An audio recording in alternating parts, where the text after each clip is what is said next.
Welcome up Stephen Lanham, the biggest chicken, Stephen Lanham.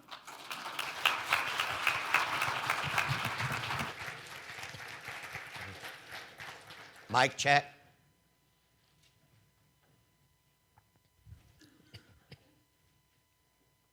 There I was, face to face with my greatest nightmare.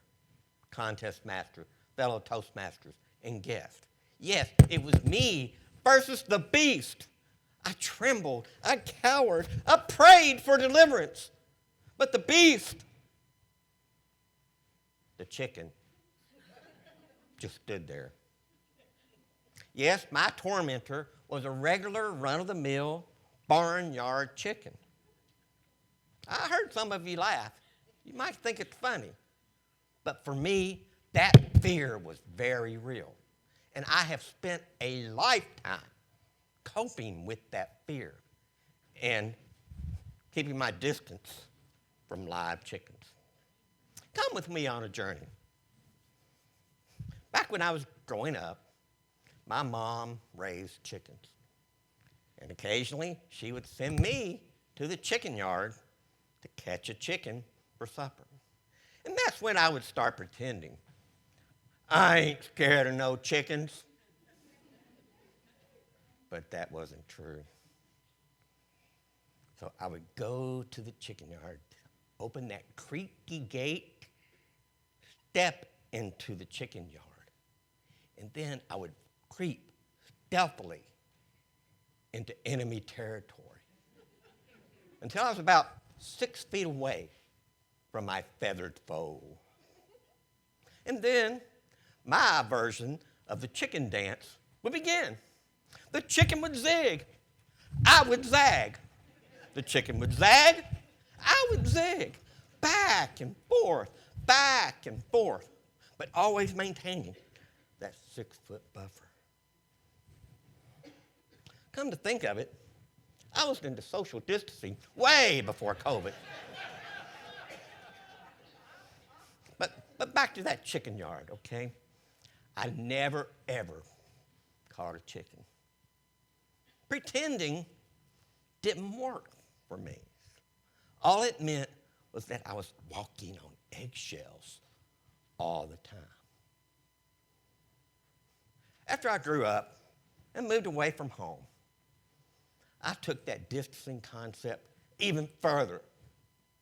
I swore to myself I would never be in the same zip code as live chickens ever again.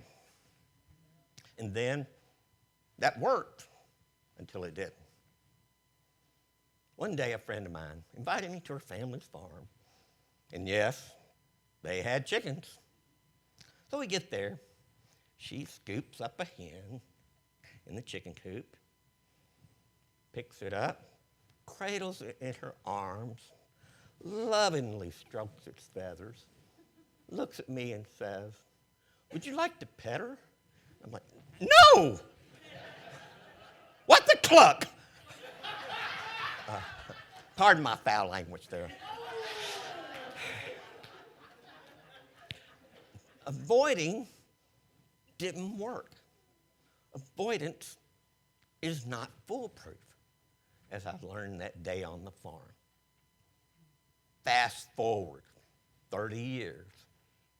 My wife, Cynthia, was on Facebook. She saw something called the Lawrenceburg Chicken Swap, just down the road from us.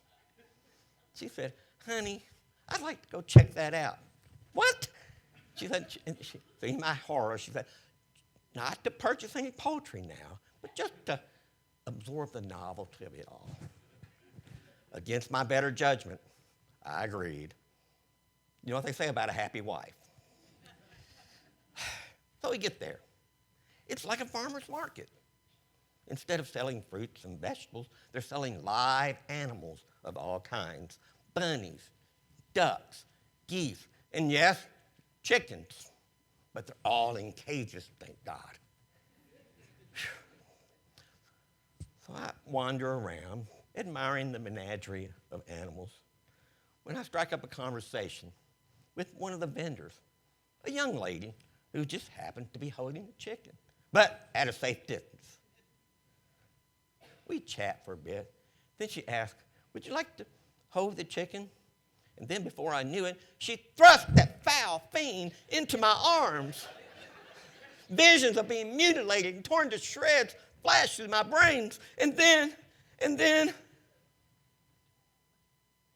nothing. The chicken just sat there, contentedly. No pecking, no scratching, nothing.